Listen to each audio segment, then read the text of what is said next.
कि कुर्सी मंगवले कुर्सी मंगवले तारा पिछवा के नाप के बैठ चाप के कुर्सी मंगवले तारा पिछवा के नाप के बैठ चाप के और बैठ चाप के ना लगल हो तहर बाप के बैठ चाप के ना लगल हो तहर बाप के बैठ चाप के कुर्सी मंगवले तारा पिछवा के नाप के बैठ चाप के कुर्सी मंगवले तारा पिछवा के नाप के बैठ चाप के आरे बैठ चाप के ना लगल हतार बाप के बैठ चाप के ना लगल हतार बाप के आदित्य जी ऐसे बैठ गइल माने कि सही नहीं ऐसे एकदम ऐसे भी जीजा जी लोग सब जब ससुरारी जाते तो वैसे ही गाली सुनते हैं सालियों से, है ना। तो एक लाइन ए जीजा ताहर बहिनी खिलाड़ी ए जीजा ताहर बहिनी खिलाड़ी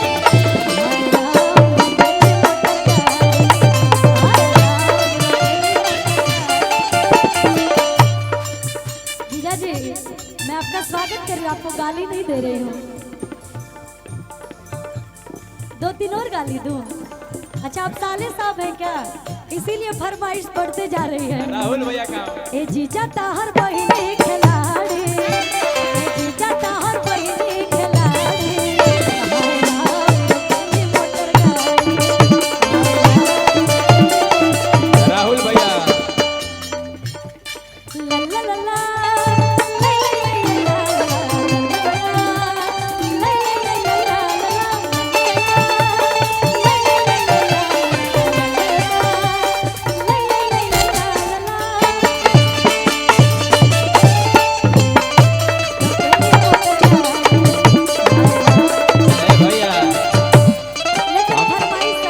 इनका के नोटिस करत रही साले साहब हुए जब उजा से नाम लेनी है ना तो निकल ले तो पहले कहते हैं चेंज कहाँ हूँ, चेंज लाओ चेंज चेंज से काम चली 500 की निकालो यार।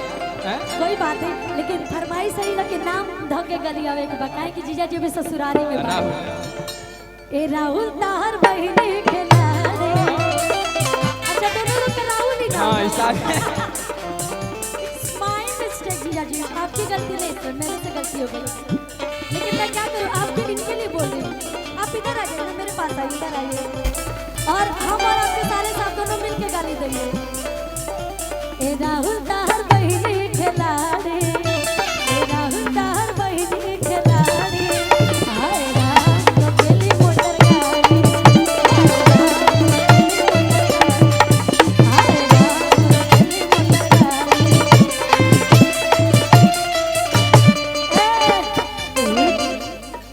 ए तवा रे तवा लगन में कोई तार खेले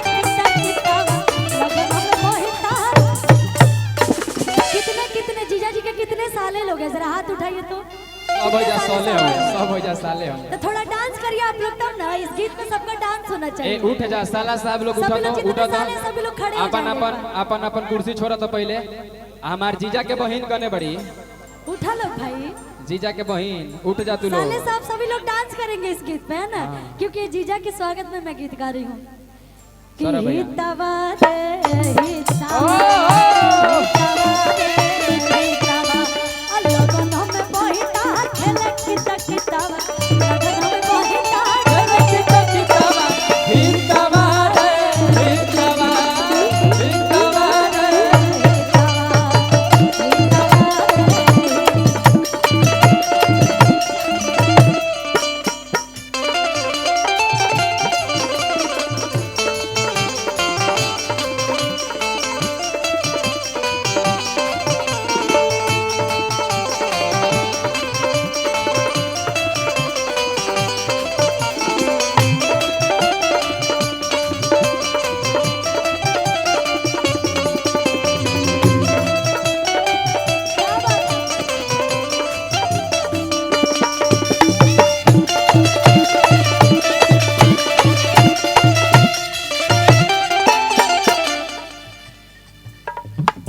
यहाँ पे हमारे अविनाश सर हैं, बहुत AJ बहुत फिल्म्स के धन्यवाद आपका, मालिक। जिनको छोटू भी आपको क्या बोलते हैं, बोल सकते हैं नहीं बोल सकते ना, लेकिन एगो चीज नोटिस कैलू क्या एजे फिल्म्स के प्रोड्यूसर साहब है पैसा ना निकलल हो मारुति मारुति फिल्म फिल्म एजे फिल्म्स मारुति डॉलर ट्रांसफर कर दो डॉलर कि जिला में हम मचावे खातिर बाबू रे तबाही। इधर आइए, आप बोले ना कि डॉलर देंगे, इधर आइए, पहले इधर आइए। अच्छा डॉलर ट्रांसफर करेंगे तो अभी अभी कर दीजिए कि जिला में हम मचावे खातिर बाबू रे तबाही। पैसा पावर दोनों चाहिए, पैसा पावर दोनों चाहिए।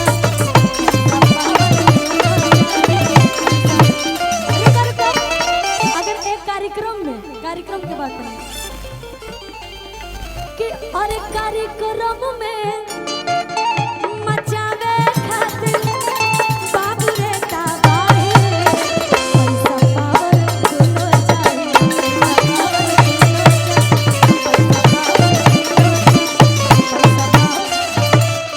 देखिए हमरा के और हमारे राहुल भैया के पास पैसा पावर दोनों बहुत है। माने ले हमरा के और सोनल जैसे भैया पैसा पावर की बात आई तैसे देखिए, पैसा पैसा पावर किया कैसे गया। निकला था, अब ये देखिए। लाइन गाऊंगी कि जिला में मचावे वाह। खातिर बाबू रे तबाही। हाँ, जिला में मचावे खातिर बाबू रे तबाही। पैसा पावर दोनों चाहिए, रुद्रेश भैया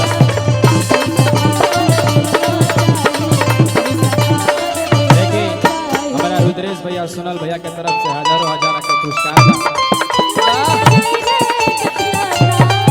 बहुत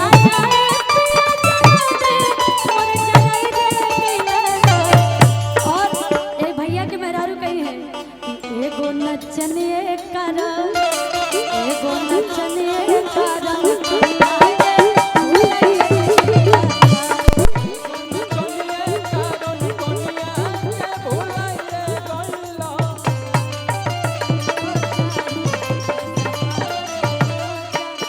अब जीजा जी बहुत बहुत धन्यवाद रहुआ इतना समय देनी और जाइए आराम करिए। लेकिन कि छने छने बदले और तोहरो मिजाज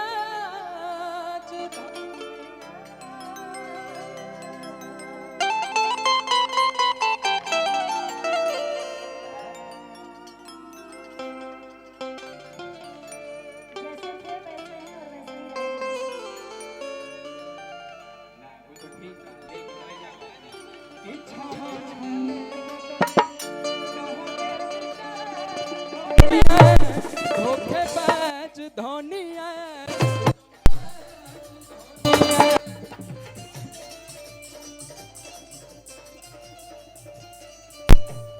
सुनिए, मैं तो ये बात नहीं बोल सकती आपसे, लेकिन जिससे आपकी शादी होगी ना, वो बोलेंगी आपसे।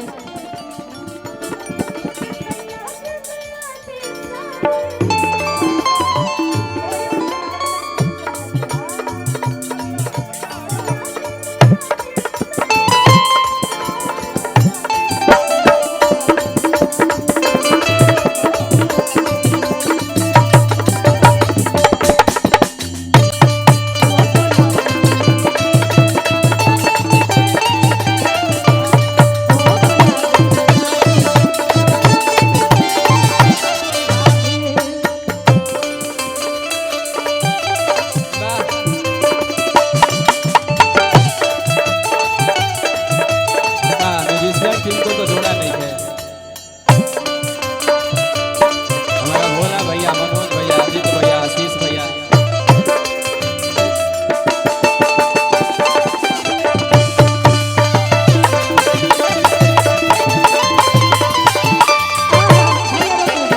आदित्य जी, हमारे भोला भैया की जो टीम है ना, भैया भैया एक बार जोरदार ताली बजा दीजिए हमारे हमारा म्यूजिशियन म्यूजिशियन टीम खातिर एक बार ताली होके के ऐसे आदित्य जी की देखिए साउंड के तो सच में पता नहीं कि चला, लेकिन आप लोग के सहारे हम लोग इतना देर से गा रहे हैं और सच में बहुत अच्छा बजा रहे हैं। एक गीत मेरा आया है जिस गीत को बहुत प्यारा आशीर्वाद मिला था जब मैं देवरिया में गई थी अपने चंदन भैया के कार्यक्रम में, भैया के घर पे। तो अदिति जब एगो लड़की के बियाह हो जाला, देखी लड़की के जब शादी होला तो ओकरा दान दहेज से लेन देन से कोनो मतलब ना होला।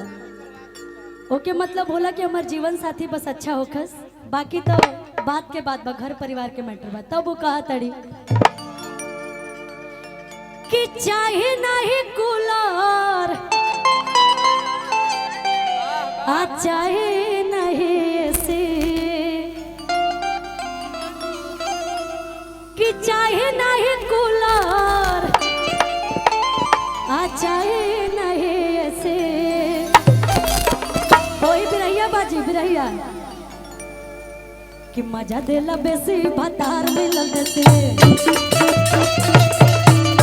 मजा देला बेसी भतार मिलल देसे। कि चाहे नहीं कूलर चाहे नहीं ऐसे, चाहे नहीं कूलर। सभी डांसर सभी लग रहा है खाना वाना खाने गई है, लेकिन कोई बात नहीं, हम दोनों ही काफी है। हमारा आदित्य जी थोड़ा थोड़ा ठुमका लगा देते तो और अच्छा लगता है।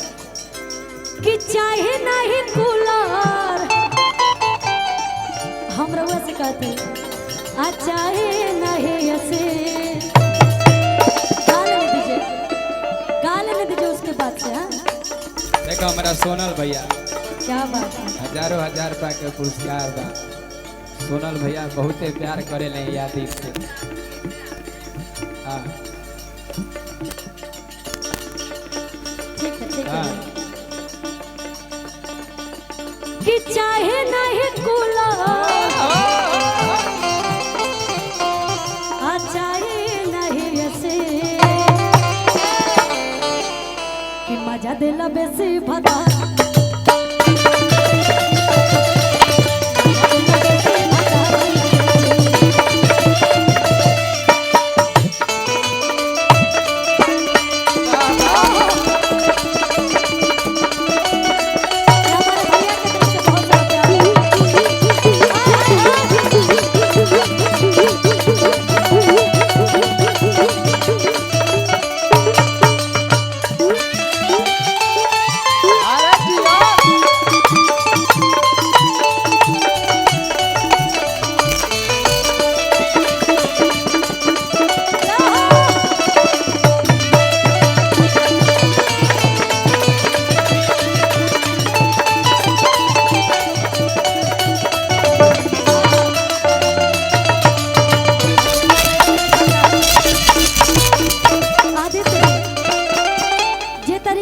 बजा रहे हैं ना, ये भी कल वायरल है पूरा, मुझे पता है। जितने हमारे यूट्यूबर भैया लोग आए हैं कहा तारी लड़किया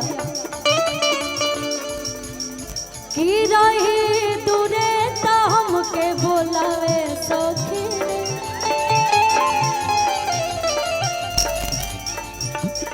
अल के गोदी में बेना डोलावे सखी रे।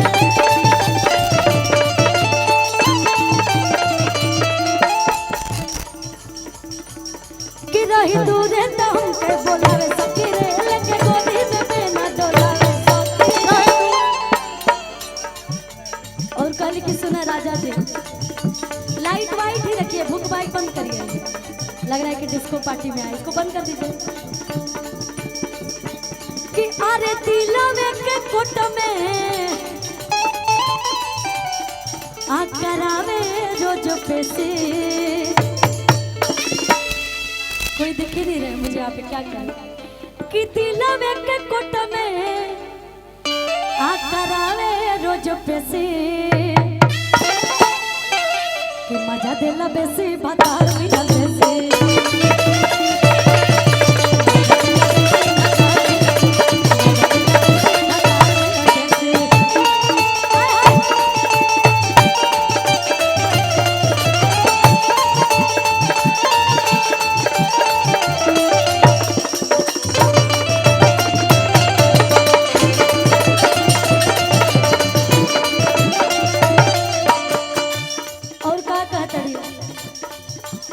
कि केहू बाटे नसैया के टक्कर में हो, ये लाइन के इंतजार करत रहे।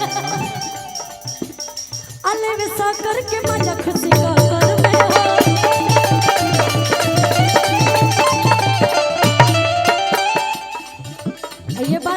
है, जिससे मेरी शादी होगी ना उसके टक्कर में कोई नहीं होगा।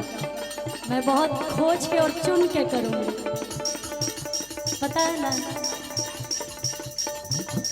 कि केहू बावे न सैया के टक्कर में हो, लेवे सकर के मजा खुशी टक्कर में हो।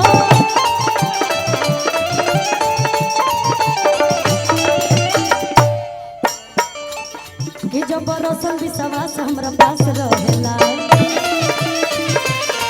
हमर मनवा न कबहू उदास रहेला। बस सब गाना के पैसा जमाई के मिल जाए बुझाता। आपके खातिर कहूँ कि सामर सूरतिया पर सुंदर सलोना। आदित्य जी इधर आइए। वैसे तो आप सामने नहीं है, बहुत गोरे हैं, लेकिन एक लाइन पहले सुन लीजिए, उसके बाद मैं आराम से कहूँगा कि सावर सूरतिया पर सुंदर सलोना, आ जैसे रंगवा गेहूं के। कि सावर सूरतिया पर सुंदर सलोना, आ जैसे रंगवा गेहूं के। भैया कि मेरा यार दिलदार मेरा सोना, मत न लगे केहू के। मेरा यार दिलदार मेरा सोना, मत न लगे केहू के। सावर सूरतिया पर सुंदर सलोना, जैसे रंगवा गेहूं के। सावर सूरतिया पर सुंदर सलोना, जैसे रंगवा गेहूं के। जिसके जीवन में आपके जैसा दोस्त हो, उस दोस्त के गाने के माध्यम से फिर उस दोस्त के मुंह से बस एक ही लाइन निकलेगा, ओ मेरा यार दिलदार मेरा सोना, मत न लगे केहू के।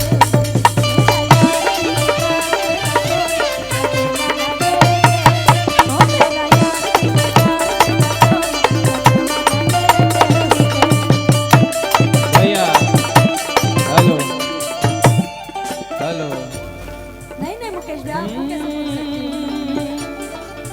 तुम फिक्र जो मेरी इतनी करते हो, वो तो है, मैं सच में करती हूँ। एक पल के जुदाई में पल पल मरते हो। जादू भरल अखिया, जादू अस कइले बा। जादू भरल अखिया, जादू अस कइले बा। जनमों से ज्यादा तोहके हम माने लगनी। तू जिंदगी में जब से आइलू जान बन के, भगवान के माने लगनी। भगवान के माने लगनी।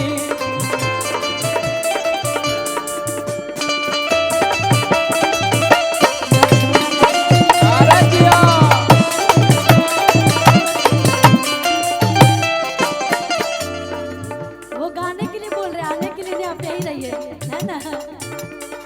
हो मेरा यार दिलदार मेरा सोना, हो मेरा यार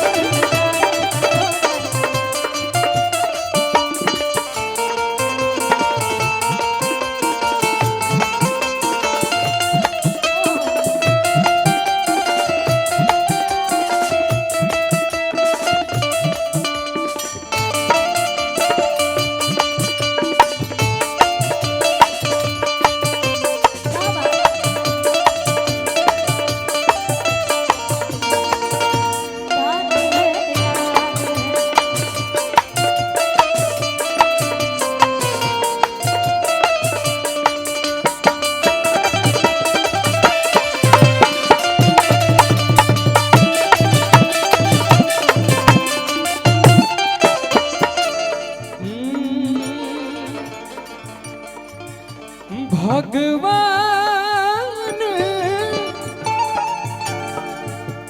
बड़ी फुर्सत से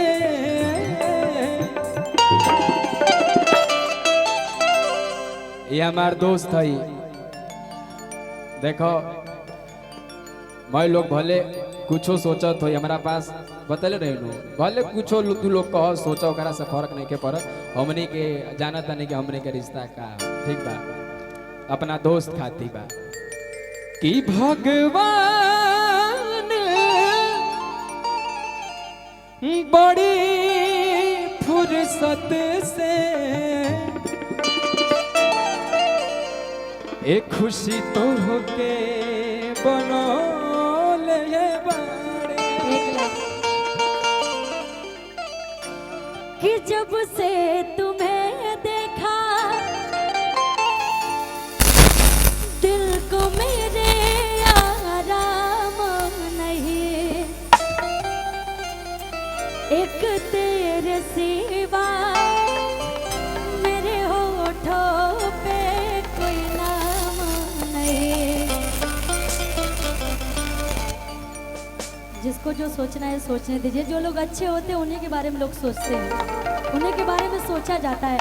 कम से कम लोग सोच तो रहे हैं, खाली तो नहीं बैठे हैं, है ना? तो उन्हीं के बारे में सोचा तारे से इतना फुर्सत से तो कुछ तो बात हुआ तब ना कि धीरे धीरे से मेरी जिंदगी में आना, धीरे धीरे से दिल को चुराना, कि तुमसे प्यार हमें है कितना जाने जाना, तुमसे मिलकर तुमको है बताना। कि ऐसन रूपवा सजावल और का होगी जब देखी न केहू गौर से कि तुझे ना देखूं तो चैन मुझे आता नहीं है एक तेरे सिवा कोई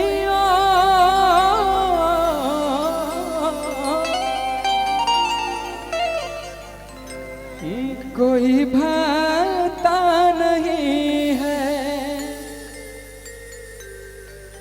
कि कहीं मुझे प्यार अभी आपने दिल की बात बोल दी हुआ तो नहीं है।